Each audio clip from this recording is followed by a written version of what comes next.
Welcome back to our Riverside Chats. Summer is right around the corner, and that means summer sports, gardening, yard work, pools, and so much more.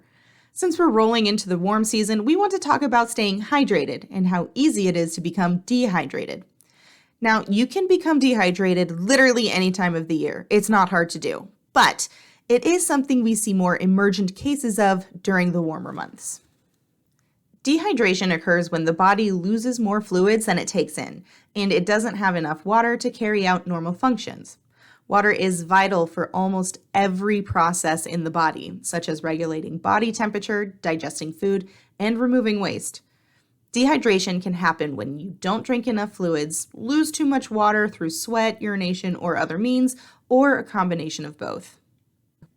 Here are some of the causes of dehydration. First and most obvious, not drinking enough water. This is the most common cause. If you don't replace the fluids lost throughout the day, you become dehydrated. There's also increased urination, not something you typically think about, but can lead to dehydration all the same. Certain medications like diuretics, excessive alcohol or caffeine consumption, or conditions like diabetes can cause increased urination, leading to dehydration. Another reason is excessive sweating. Intense physical activity, hot weather, or fever can cause excessive sweating, leading to fluid loss.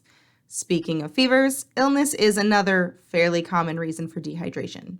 Conditions like fever, vomiting, diarrhea, and infections can cause fluid loss, making dehydration more likely. Then there's breathing heavily, such as during exercise or illness, that can cause dehydration by loss of fluids through the lungs. Now we know how we can become dehydrated, but how do we know if we're dehydrated? Dehydration can range from mild to severe, and its symptoms depend on how much fluid is lost. Mild dehydration looks like thirst, dry mouth, fatigue, dark yellow urine, and reduced urine output. Moderate dehydration has symptoms like dizziness, rapid heartbeat, headaches, dry skin, and reduced sweating. Then there's severe dehydration that has very visible symptoms like very dry skin, confusion or irritability, sunken eyes, or fainting, but it also has low blood pressure, no urine output, or even shock. Hydration affects your entire body, every organ, every function, and once you're dehydrated, your bodily functions start to snowball and gradually get worse if you don't replace those fluids. Here are some functions that are affected. Let's start off with body temperature regulation.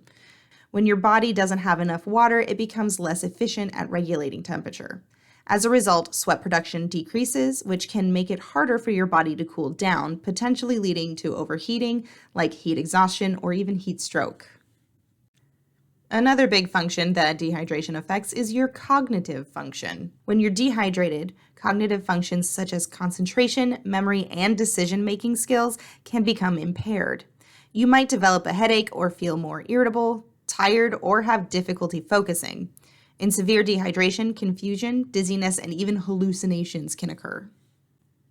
Other effects of dehydration? Well, as the volume of fluid in the bloodstream decreases, it can lead to a drop in blood pressure, which is hypotension.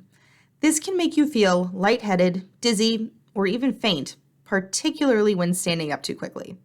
Electrolytes like sodium, potassium, and chloride are essential for nerve function, muscle contraction, and overall cellular functions.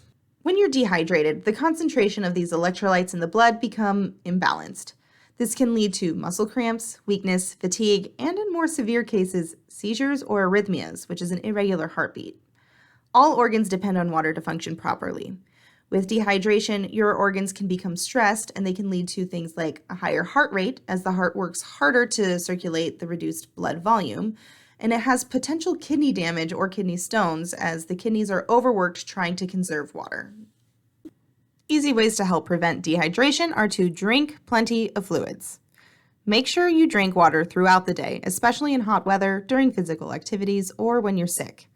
If you're sweating a lot, consider drinking electrolyte solutions or sports drinks to help replace those lost minerals like sodium and potassium. You can also eat water-rich foods. Foods like cucumbers, watermelon, oranges, and even celery can help hydrate you. And be sure to rest and cool down. In extreme heat, or if you're physically active, take breaks. Rest and cool down to prevent dehydration from worsening. Thanks for watching. As always, stay happy and healthy. Until next time.